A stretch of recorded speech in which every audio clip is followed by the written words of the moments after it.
Welcome to the Anywhere office.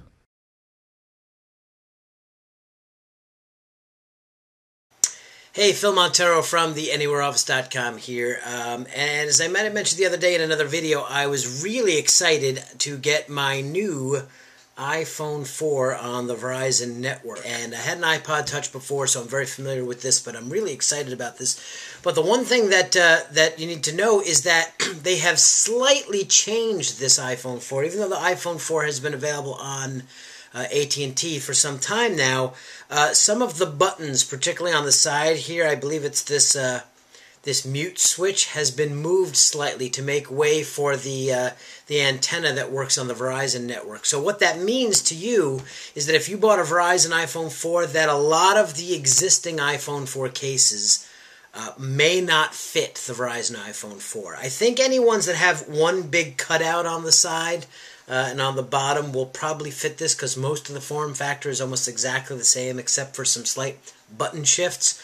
But if you buy a case where it actually covers these buttons, like the volume buttons and switches on the top, with some kind of rubber device or plastic, then you need to find a case that is specifically designed for the iPhone 4. Right now, I have my naked iPhone 4, and to be honest with you, it's a little slippery, and I'm concerned about carrying it around. It's an expensive device. It's a device that I use a lot, and I slide it in and out of my pocket. I don't like having a belt clip or anything like that for it. I do like to keep it in my pocket. So what we're going to do here is a quick unboxing and a test. There's only certain iPhone 4 cases available right now, but the one that I decided on, and it just came in today, is Casemate, casemate.com, and I'll put the link for that in the blog post, case-mate.com. Had about 20 or 30, boy, they really jumped on the gun, 20 or 30, I think, different styles of cases and different cases available for the Verizon iPhone 4. And the one I chose to go with is called the Pop case. And I'm just going to open it here. They had a number of different color styles for it, and the one I chose was called Cool Gray and Black. And it looks like it comes with a few things here. We'll take a look at that in a second. And what I liked about this case was that it was a combination case in that it had this hard plastic spine, much like the one I liked from Switch Easy, a hard plastic back here. And I'm just going to peel off the plastic covering there for that.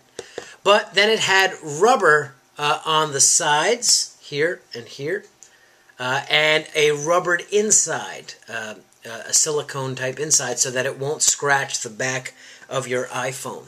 And it does have covers for the sleep, the power switch, as well as the volume rockers, the on-off switches there, and an opening on the bottom. But it's kind of like a best of both worlds kind of breed, because it has the hard cover and the rubber. And I really like the rubber on the sides because it gives a grip feeling to it.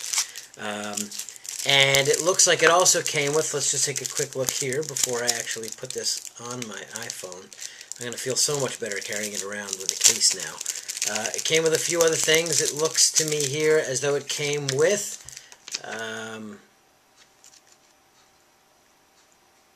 a screen guard. I'm not a big fan of screen guards either. I have found that the iPhone cases, or at least the iPod Touch case, and I know the iPhone, the glass is very scratch resistant, so I'm not worried about that. A squeegee here to put it on, and a nice soft cloth to clean it with, although I use a big chamois kind of cloth that I bought at a computer store. So what I'm basically going to do here, and I believe it's fairly straightforward to put this in, and I just wipe it down to make sure there's no dust or anything in the back of the phone, and wipe the front off here, is I am basically just going to pop this puppy in here, and then I'll be much more comfortable using this as well as letting my son play with it, because I won't have to worry about it anymore. So basically I'm just going to put it in sideways here and pop it in. You see, I'm going to pop the case in this way. And there we go. That was very quick, painless, and easy. I like the fact that it was a two-tone color. You can see what it looks like here. It's a two-tone color, so again, there's a number of different colors. They had purple and blue. I almost opted for the black with the gray sides, but I thought gray with the black sides. It's got a nice opening here for the camera and the flash. The power button at the top. seems very easy to push. Just push that and it came up fine. Volume buttons, let's see, get into the volume here. Yep, they're working fine. The volume buttons are, the rubber's totally molded there. A clear opening on the bottom here, and it has that lay on the table design that I mentioned. This lip, I don't know if you can see that here, but the rubber lip and the plastic here raises up, which means if I put it down on the table now, it will not, this glass on the front here will not be touching the table. So it gives it a nice feel. It doesn't add much bulk to the case, and I really like, so far, just looking at it right now. One of the things I'm going to test with it is to make sure that it doesn't interfere with the flash. I do a lot of way too much research on anything I buy. My wife kind of gives me a lot of grief for that. But I looked at a lot of reviews on some of the cases that I liked.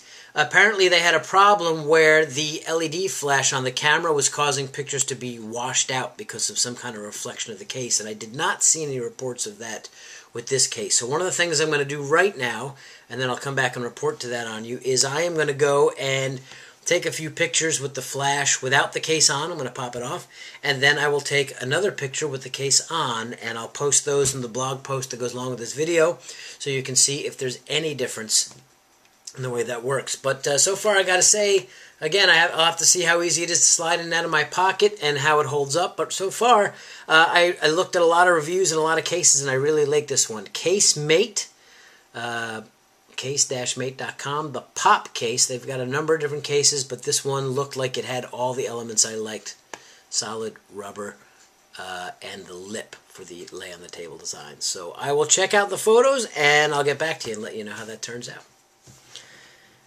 Okay, so I just did a quick test with it. It wasn't actually very easy to get the case off, to take the pictures with the camera off. But that's probably a good thing. That means it doesn't move around. It's not jiggling around in here. It definitely feels better. I'll tell you, it actually was easier to take photos with the case in my hand. And the end result was no difference with the flash. In fact, I probably was able to hold the phone a bit steadier with this because of the rubber grip. It's actually providing for that. But it did not interfere with the flash, even though I was a little concerned because it does have a glossy back here. But I will post the pictures again right in this blog post, and you'll see I took a picture of my little mobile Buddha here, drinking coffee on a cell phone, and a picture of my son's toy rescue plane. And both of them look perfect, clear, and no difference with this flash. So and I also just put it in and out of my pocket, and it seemed to go pretty easy. So so far, I'd say this case is a winner. Obviously, it has to stand the test of time, and I will try it some more and report back. But I like it. It makes the phone feel more solid. Definitely not worried about it slipping out of my hand thanks to this great rubber grip. So thanks, CaseMate, for making a quality, what appears to be a quality product, and I enjoy it, and I like the two-tone look. The gray and black. Nice. So Phil Montero from the Anywhere office with my review of the CaseMate Pop case. Hey, there's a text. I'll catch you real soon.